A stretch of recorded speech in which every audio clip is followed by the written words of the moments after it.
를 보는 깊이 있는 시선 딥사이트 시간입니다. 올해가 지나고 나면 2023년에 주도주가 이제 뭘로 규정될지가 상당히 궁금합니다. 지금은 이제 아직은 드러나지 않은 상황인데요. 스포츠 경기를 보다 보면 디펜딩 챔피언이라는 단어가 있습니다. 전년도의 우승자를 얘기하는데요. 주식시장을 그걸 주도주에 대입해 보면 2차 전지가 그런 섹터가 아닐까 싶은데요. 2차 전지에 대한 고민들, 투자의 기회들, 하나증권 김현수 연구위원님 모시고 오늘 말씀 나누겠습니다. 어서 오십시오. 네, 안녕하십니까. 예, 2차 전지 섹터의 또 베스트 애널리스트입니다. 김현수 위원은요. 먼저 시장에서 가장 주목하는 그 관심 있는 LG 에너지 솔루션 얘기부터 좀 할게요. 예. 최근 뉴스를 보면 그 튀르키예, 과거에 터키였죠. 튀르키예의 배터리 공급 공장을 포드가 이제 SK 온거하다가 LG 에너지 솔루션과 손을 잡는 것 같다는 기사가 있었는데요. 네. 유럽을 공략하기 위한 것인가? 웬 튀르키예, 미국도 아니고 이런 궁금증이 들고요. 이게 어떤 스토리입니까? 예, 이게 뭐 단순히 이제 요 이슈만으로 뭐 엔솔 주가가 좋다 이런 이야기보다도 네. 전반적으로 투자비 부담이 다 증가하고 있습니다. 이게 아시다시피 인플레이션 과정에서 뭐 원자재비라든지 모든 비용이 증가하는 과정에서 셀메이커들이 이제 기존에 추정했던 것보다는 단위당 투자 금액이 좀 더 증가하고 있고요. 네. 그런 과정에서 이제 SK온은 이 튀르키예 건에 대해서 조금 이제 좀 검토를 다시 하고 있는 것 같고요. 엔솔은 뭐 지금 확정 단계는 아니기 때문에 엔솔도 역시 그 해당 건에 대해서 지금 검토를 하고 있는 그런 상황입니다. 그러니까 제가 이제 궁금한 건 주로 이제 지금 미국 안에서 공급망을 구축을 많이 하는 거잖아요. 공유업체들도 미국의 기업들과 많이 하는데 튀르키예는 글쎄 유럽으로 들어갈 수 있나요? 아시아로 볼 수도 있고 이제 튀르키예로 가는 것 자체가 어떤 말씀하신 것처럼 비용단의 절감을 위한 겁니까? 그러면? 예, 이제 말씀하신 대로 지금 권역별 공급망 구축이 필요해지는 시기지 않습니까? 예를 들어서 이제 미국 IRA 법안으로 인해서 배터리 셀은 이제 북미에서 캐나다나 미국이나 멕시코에서 지어야 고객사들로부터 이제 선택이 될 수 있는 그런 상황이 되었고요. 그런 구조가 돼버렸죠. 네, 맞습니다. 유럽은 아직 그런 법안을 발표하지는 않았습니다만 유럽이 지금 원자재법을 준비하고 있지 않습니까? 그래서 이제 유럽의 이제 경제 권역 내에 이게 뭐 어느 정도 범위까지 포함이 될지는 아직은 뭐 명확하지는 않습니다만 그 말씀하신 것처럼 아시아와 유럽의 이제 중간 지점에 있는 튀르키예 쪽에 공장을 지었을 때 이제 OEM들 예를 들어 지금 이제 튀르키예 같은 경우는 포드가 파트너사인데 포드가 판단했을 때는 그 지역이 좀 요충지라고 판단을 한 것 같습니다. 이제 그런 과정에서 셀메이커들은 지금 이제 계산을 새롭게 하고 있는 상황인 것이죠. 항상 그 기업들은 두 발 세 발 먼저 가는군요, 그죠? 다음 맞습니다. 단계 유럽도 이제 IRA와 비슷한 법안들을 만들 수 있다는 얘기가 있잖아요. 그러면 선제적으로 튀르키예는 뭐 유럽이야 우길 수 있는 지역이잖아요. 그쪽으로 이제 먼저 한다는 거고요. 아직 뭐 SK온이다, LG 에너지 솔루션이다 결정된 건 없고 그 뉴스 자체가 중요한 건 아니다. 큰 그림의 이제 흐름들을 이해하면 된다고 말씀하셨고요. 결국 배터리 3사들은 지금 여러 그 자동차 완성차 업체들과 합종 연행을 하면서 공장들을 지금 막 함께 짓는 거잖아요. 조인트 벤처로. 그래서 어떻게 보면 일감을 받아놓은 거고 어디에 지금 신증서를 하고 있고 이게 언제 이어지느냐 이게 이런 스케줄을 아는 게 굉장히 중요하겠네요. 네, 맞습니다. 특히나 말씀하신 대로 미국이 중요합니다. 이런 이제 권역별 공급망 구축을 가장 먼저 요구하고 그게 당신들에게 이제 베네핏이 될 것이다. 이걸 이제 가장 먼저 제시한 지역이 이제 북미 지역이기 때문에요. 그쪽을 먼저 선점해 나가느냐 여부가 중요하고 특히나 지금 배터리 시장은 한중일 싸움이잖아요. CATL, BYD 같은 중국 기업들 그리고 이제 일본 파나소닉 그리고 한국 3사 간의 싸움인데 지금 같은 미중 분쟁 구도 하에서 중국 업체들이 미국으로 가기가 어렵기 때문에 미국 선점하느냐 여부가 중요해진 상황이고요. 그래서 미국 공장 증설 여부와 그리고 미국 공장의 가동 시점이 얼마만큼 빠르게 오느냐가 주가 측면 그리고 실적 측면에서도 중요한 시기입니다. 그래서 올해 같은 경우는 LG 에너지 솔루션의 이제 그 얼티엄 셀즈 이건 이제 GM과의 조인트 벤처인데요. 요게 이제 올해 가동된다라는 점이 중요한 부분이죠. 중국 업체들은 미국에 들어가기 쉽지 않을 거고요. 파나소닉 일본 업체들의 위상은 그러면 어떤지 그다음에 국내 배터리 3사 가운데서는 어쨌든 LG 에너지 솔루션이 제일 많은 지금 캐파를 지금 하려고 계획되어 있는 거죠, 팩트는. 예, 맞습니다. 네. 일본 업체들의 미국 매출 이상은 어떻습니까? 이제 파나소닉이 네. 한계지 않습니까? 예. 이게 이제 테슬라의 솔벤더였죠. 그동안 테슬라 배터리는 파나소닉으로부터만 조달을 받아왔었기 때문에 뭐 미국 시장 내에서 파나소닉은 아주 압도적인 지위를 갖고 있습니다. 왜냐하면 지금 뭐 GM 포드 이야기를 많이 하지만 테슬라는 파나소닉만 받아요? CATL에서도 받는 거 아닌가요? 네, 맞습니다. 예. 북미 지역에서 북미 파나소닉으로만 받아오고 있기 네. 때문에 말씀하신 대로 네. 이제 중국은 CATL과 엔솔의 배터리를 쓰지만 네. 이제 북미 지역에서는 파나소닉 거를 쓰다 보니까 결과적으로 테슬라가 지금 북미 지역에서 전기차 판매 시장 점유율이 한 70% 되지 않습니까? 네. 이제 거기 배터리를 다 파나소닉을 쓰다 보니 북미 지역에서 전기차 배터리 시장 점유율이 지금 파나소닉이 한 70% 되는 것이거든요.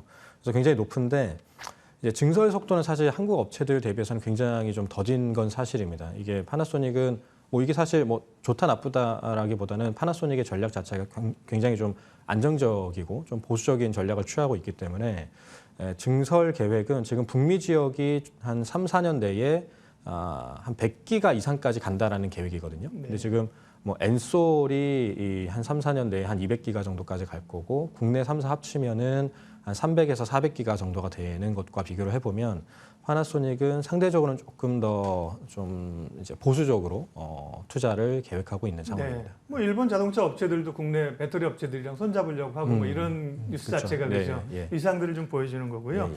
첫 번째 주에는 LG 에너지 솔루션이니까 LG 엔솔 관련해서 조금 그러면 실적이나 최근 이슈들 조금 더 쫓아가 보겠습니다.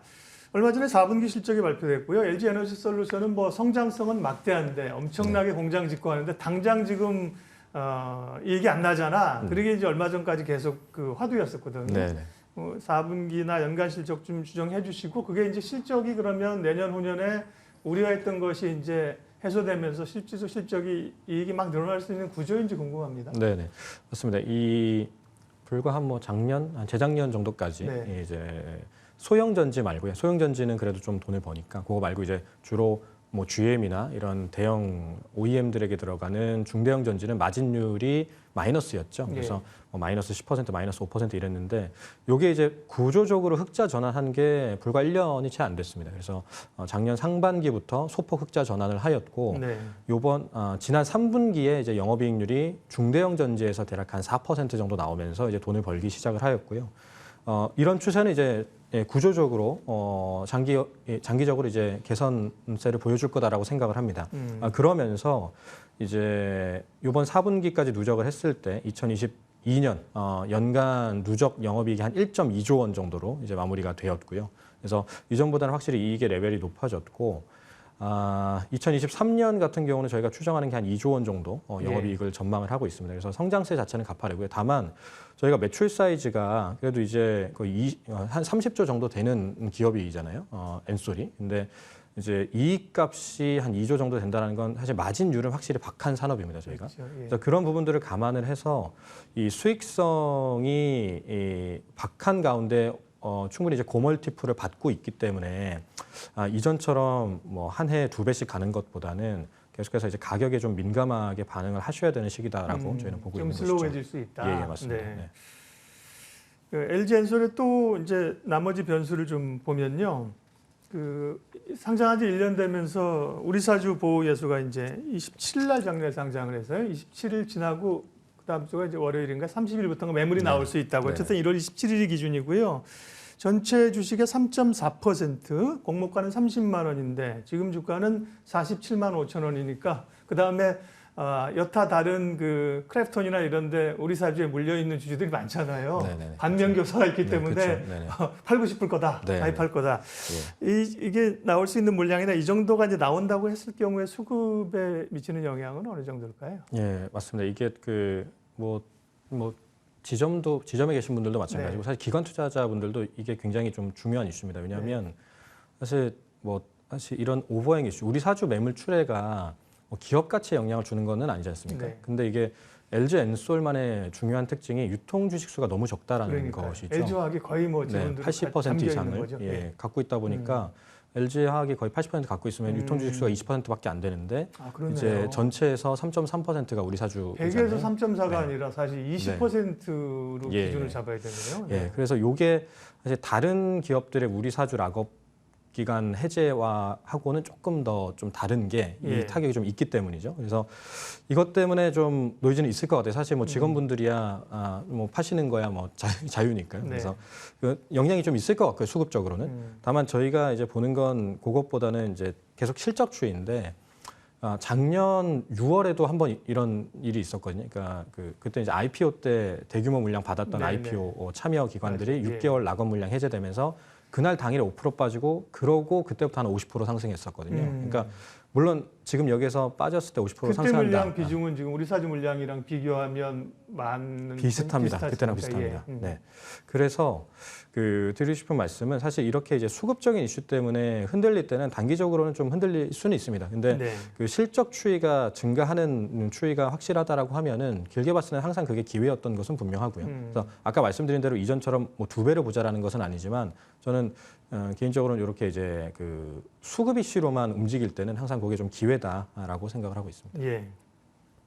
그러면 이제 LG엔솔 이슈를 봤으니까 LG엔솔에 대해서 말씀하신 것처럼 이 기대나 이제 성장성을 빠르게 반영했던 건 좀 지났기 때문에 올라가지만 슬로우하게 보다 네. 그러셨는데 지금 LG엔솔은 투자 이익이 그럼 매수이십니까? 목표가는 예, 맞습니다. 목표 얼마로 그럼 제시하고 계세요? 목표 주가는 60만 원이고요. 예.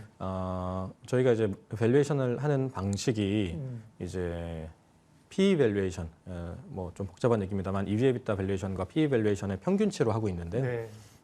이제 돈을 못 벌 때는 EBITDA를 기준으로 저희가 EV/EBITDA를 하고 있지만 이제 돈을 벌어 들어가고 있기 때문에 이제 PE 밸류에이션의 가중치를 좀 높여야 되는 시기인 네. 것 같아요. 그래서 목표 주가는 지금 60만 원인데 그 안에서 이제 PE 밸류에이션의 가중치가 높아지면서 이전보다는 상단이 좀 낮아질 수 있다라고 생각을 합니다. 근데 지금 최근에 이제 락업 물량 해제되면서 이게 지금 뭐 40만 원대 초반까지 빠진다라고 하면은 뭐 제 기준 목표 주가가 좀 낮아지는 것을 가정한다 하더라도 업사이드가 커지기 때문에 그런 이슈로 빠질 때는 기회다라고 보는 것이고요. 네.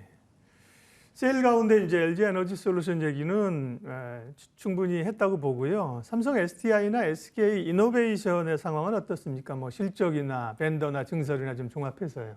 네, 그 삼성 SDI 같은 경우는 엔솔과 좀 스탠스가 확실히 좀 다르죠. 그러니까 에너지 솔루션 같은 경우는 이제 상장 당시에 언급을 했던 것이 이제 시장 점유율 확대가 제일 전략이다라는 네. 것이었고요. 반면 SDI 같은 경우는 시장 점유율 확대도 물론 중요하지만 수익성 확보가 가장 중요하다라는 스탠스를 명확하게 제시하고 있습니다. 그래서 양사 간 스탠스가 확실히 다르고요. 삼성과 LG 스타일인가요? 네, 그 그룹사의 경향도 좀 있는 예, 것 같습니다. 예. 그래서 그 SDI의 이 증설 그 규모는 확실히 엔솔보다는 좀 적고요. 다만 네. 수익성은 에너지 솔루션은 중대형 전지 마진율이 지금 한 4%라고 말씀을 예. 드렸는데 SDI는 지금 한 8% 정도 나오거든요. 그래서 물론 저희 배터리 산업이 기본적으로 좋아도 10%인 산업이니까 뭐 아주 높진 않습니다만 그래도 경쟁사들 대비해서 확실히 좋은 수익성을 보여주고 있고요. 그게 SDI의 투자 포인트이기도 하죠. 삼성이 이렇게 좀 소극적이지 싶을 정도로 네. 성장성이 보이는데 네. 확 이렇게 공장을 짓고 안 하지 그런 고민이 있었는데 일단은 뭐 내부적으로 가이드도 있겠습니다만 수익성을 중시하는군요. 그렇게 예. 보면 SK 이노베이션 안에 SKO는 조금 또 애매하기도 하고 네네. 어떻게 보면 밸류로 빠지면 지금 뭐 정유 가치만 따져도 이 정도 시총은 된다. 네네. 2차 전지 주면 더 줘야 된다. 이런 네네. 시각들도 있더군요. 예, 맞습니다. 그러니까 SK 온 같은 경우는 지금 이제 자금 조달을 해서 이제 투자를 진행해야 되는 상황이잖아요. 그래서 네. 지금 이제 프리 IPO도 하고 하는 과정에 있는데 그 이제 자금 조달의 그 환경이 지난 1년 사이에 안 좋아지지. 너무 안 좋아졌다 예, 예. 보니까 요게 이제 SK 온과 그리고 SK 지금 이제 상장되어 있는 건 SK 이노베이션이니까요. 이쪽 주가에 좀 부정적인 영향을 주고 있습니다. 이게 엔솔 같은 경우는 이제 자금 조달을 해서 이거 가지고 2026년까지 캐파 500기가 이상 이렇게 제시를 했고 그러니까 돈이 있다 보니까 요거에 대한 이제 가시성이 있는 것인데 SKO는 아직까지는 요 미래 캐파 계획에 대한 가시성이 자금 조달 불확실성 때문에 좀 낮아져 있어서요. SK이노베이션에서 그러니까 SK이노베이션의 기업 가치 평가에서 SK온 가치가 본격적으로 반영되려면 조금 좀 난관이 있어 보입니다. 네. 네. 오늘 딥사이트는 올해 그 주도주로서 여전히 부각받고 있고 연초에 다시 올라오고 있는 2차 전지 얘기하고 있습니다. 하나증권 김현수 연구위원 함께하고 있고요. 페스트 애널리시이 다르시네요. 조근조근 차분하게 얘기하시면서 귀에 쏙쏙 들어오게 이제 사실 막 흥분할 때는 아니잖아요 지금 그죠? 차분하게 얘기를 해주고 계시고요. 두 번째는 올해 2차 전지에 대한 성장성은 아직까지는 그래도 일부 의구심은 있지만 주류는 좋다고 본다. 다만 이제 난이도가 올라간다, 그죠? 네, 기업을 그렇죠. 셀렉하는 네. 것도 그게 고민인데요. 올해 2차 전지 시장을 보면서 주목해야 될 키워드를 최근에 리포트에서 한 5개 정도 꼽아주셨습니다. 예. 그거 좀 얘기해 주시고 의미 좀 짚어주세요. 예, 말씀하신 대로 좀 난이도가 높아져서 이렇게 좀 더 디테일하게 보자라는 생각인데요. 네. 난이도가 높아진 근본적인 이유를 다시 한번 생각을 해보면 전기차 수요가 좀 둔화되고 있기 때문이거든요. 작년, 그러니까 2021년이 글로벌 전기차가 2배 전년 대비 성장을 했던 해였고, 2022년은 한 40%대로 마무리가 될 것 같고요. 23년은 이제 한 30% 내외로 성장률이 둔화됩니다. 그런 과정에서 당연히 이제 배터리 서플라이 체인의 실적 증가, 성장률도 이전처럼 전년 대비 2배씩 성장하기보다는 이제 좀 둔화되거든요. 근데 그런 과정에서 저희가 주목을 하는 건 이제 성장률이, 실적 성장률이 전체 시장 성장률을 좀 상회할 수 있는 기업들. 지금 한 30% 전기차 판매 증가율이 나오면 당연히 전기차에 들어가는 배터리나 소재의 성장률도 비슷하게 갈 텐데 예를 들어서 없었던 아이템이 새롭게 탑재가 되면 예를 들어서 저희가 뭐 중요하게 보는 키워드 중에 하나가 이제 실리콘 음극재인데요. 그러니까 이런 실리콘 음극재는 사실 거의 안 쓰이다가 이제 쓰이기 시작을 했는데 그러면 당연히 이제 성장률이 전체 시장 성장률을 좀 상회하게 되겠죠. 혹은 이제 하이니켈 양극재들, 뭐 우리나라 양극재 기업들이 하는 주요 양극재인데, 그러니까 이런 양극재 같은 경우는 또 시장 침투율이 높아지면서 또 결정적으로 한국 업체들의 시장 점유율이 또 상승하고 있습니다. 그래서 이런 기업들은 결국은 실적이 중요하다라는 것을 다시 한번 말씀드리는 것과 마찬가지인데, 전체 시장 성장률이 한 30%대로 좀 연착륙을 하는 과정에서 각각의 아이템들이 좀 이제 강력한 기업들은 실적 성장률이 이를 상회할 수 있기 때문에 이런 기업들을 좀 보자라는 생각이죠. 그래서 실리콘 음극재나 하이니켈 양극재 혹은 CNT 도전재 이런 새로운 아이템을 가진 기업들을 보자라는 생각입니다. 키워드를 주신 걸 보면 일단 점검을 하자. 양극재 공급 과잉. 양극재는 뭐 계속해서 부족하다고 얘기를 듣고 있는데 예, 캐파가 늘어서 공급 과잉인가요, 그래? 이제 지금 현 시점은 아닌데요. 말씀하신 대로 공급 과잉 우려가 나오기 시작한 이유가 작년 뉴스 플로우를 뭐 기억하시겠지만 뭐 LG화학, 포스코케미칼, 에코프로비엠 모든 기업들이 북미에 양극재 공장 짓겠다 굉장히 많이 나왔잖아요. 그러다 보니까 자연스럽게 이렇게 많이 지으면 공급 과잉 되는 것 아니냐 이런 우려가 있고요. 전기차 판매가 미국에서 지금 여전히 전체 자동차 판매량 중에 10% 정도밖에 안 되기 때문에 이게 예상하는 대로 2025년까지 대략 한 20에서 25%까지만 올라가 주면 사실 지금 발표된 공급 계획을 감안하더라도 공급 과잉 우려를 할 단계는 아닙니다. 네. 근데 이제 최근에 이 인플레 과정에서 수요가 둔화된다라는 우려가 있잖아요. 그래서 만약에 실제 둔화가 돼서 전기차 침투율이 예상했던 것만큼 못 올라오면 공급 과잉 우려가 현실화될 수가 있겠죠. 근데 저는 미국이 이 다른 지역과 다른 점은 보조금이 이제 시작한다라는 거거든요. 그래서 미국은 성장률이 다른 지역보다는 가파를 거다라고 봐서요. 그래서 특히나 이제 요 공급 과잉 우려는 북미를 위주로 있는데 북미 지역의 공급 과잉 우려는 좀 과도하다라고 생각을 합니다. 예. 2023년 2차 전지를 바라보는 키워드. 두 번째 전구체 내재화인데요. 전구체를 내재화한다. 어느 기업에게 호재가 되고 어느 기업에 악재가 되는 이슈입니까? 예, 이게 그 전구체는 양극재 원재료이기 때문에 이제 양극재 업체들 그리고 이제 양극재를 가지고 배터리 만드는 배터리 셀 메이커들 모두에게 있어서 중요한데요. 왜냐하면 특히나 전구체는 결국 이게 다 메탈이거든요.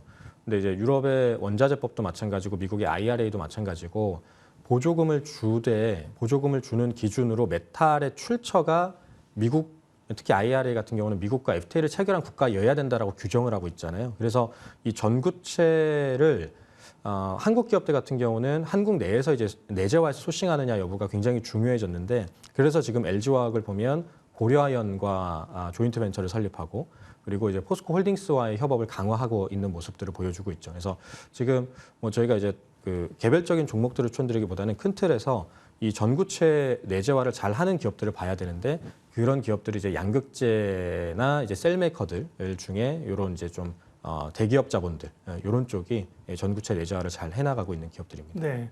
그다음에 이제 신규 캐파 가동 시기 이제 아까처럼 쭉 일정들이 있는데요. 이제 정상적으로 가동되느냐의 시기와 실리콘 응급제 중요하다고 말씀하셨고 CNT 도전제도 최근 많이 되죠. 실리콘 응급제나 CNT 도전제 관련해서는 뭐 관련 기업들이 있습니다만 컴플라이언스 이런 것 때문에 중소형주를 여쭤보면 좀 곤란해하실 것 같아서 마지막에 관심 종목들을 여쭤보겠고요. 어쨌든 그래서 주목해야 될 종목 가기 전에 지금 IRA가 상당히 기대가 작년에 하반기에 그 2차 전지의 주가 레벨을 달리했던 건 IRA 법안이잖아요. 근데 시행 시기가 지금 조금 늦춰진 상황이고요. IRA 나오고 이제 미국 또 유럽 중국 이렇게 블록화가 나타나는 현상은 투자자들이 어떻게 팔로우하면서 올해 대응해야 될까요? 네, 일단 IRA는 명확하게 이제 북미 내의 공급망을 구축한 배터리를 썼을 때 이제 보조금을 주겠다라는 방향성이 정해져 있기 때문에 일단은 IRA는 명확하게 한국 배터리 섹터의 수혜인 것은 분명하고요. 네. 그 안에서 이제 수혜 강도가 예상했던 것보다 좀 강할 수 있다라고 보는 그 구체적인 법안 하나가 이제 제조 크레딧이거든요. 네. 이 이제 미국에서 생산했을 때 킬로와트아워당 35달러의 세액 공제를 해준다라는 것인데 이게 킬로와트아워당 35불이면 굉장히 커요. 거의 뭐 연간 영업이익을 넘어설 정도의 세액 공제도 받을 수 있다 이런 계산까지 나와버려서 굉장히 큰데 이게 지금 너무 크다 보니까 기존에는 좀 제한이 많이 있지 않을까 생각을 했는데 예를 들어서 뭐 업체별 한도라든지요.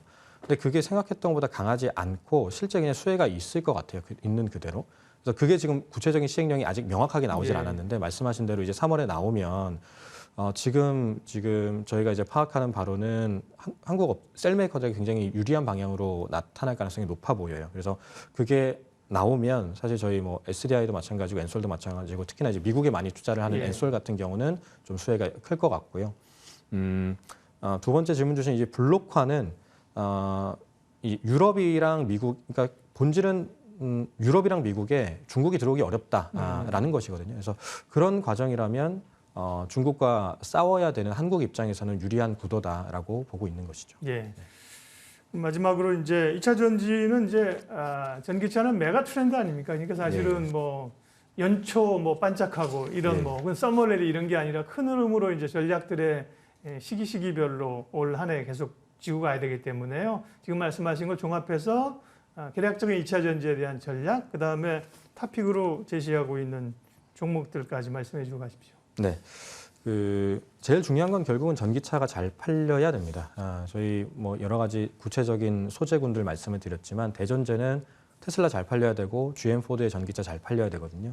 근데 결국 이제 자동차 사는 것은 이제 일반 소비자들의 구매력에 달려 있고 그러다 보니까 지금 인플레 국면에서 저희 섹터도 조금 최근에 조정을 거치고 있는 것인데 다만 말씀드렸다시피 이제 보조금이 새로 시작되는 게 가장 큰 시장 중에 하나인 북미이기도 하고요. 그리고 소비력이 둔화되고 있기는 하지만 여전히 유럽과 중국의 전기차 침투율은 여전히 절반이 훨씬 안 되죠. 한 20%대 수준밖에 안 되기 때문에 말씀하신 대로 구조적 성장은 가능합니다. 그래서 구조적 성장 키워드가 여전히 훼손되는 게 아니다라고 하면은 말씀하신 대로 장기적으로 투자하기 가장 좋은 섹터인 것은 분명하고요. 다만 그 안에서 저희가 봤을 때 좀 그 가격 매력을 좀 갖춘 기업들 위주로 보시는 게 좋다라고 봅니다. 그래서 저희가 지금 올해 하우스에서 이제 탑픽으로 보고 있는 것은 삼성 SDI가 가격 매력을 갖춘 셀메이커이기 때문에 작년에는 좀 열의에 있었거든요. 근데 이제 올해는 SDI가 좀 좋다라고 보고요. 그리고 소재 안에서도 저희가 이제 양극재 기업들이 지금 가격 매력을 다시 갖춰서 LNF나 에코프로 BM을 탑픽으로 보고 있습니다.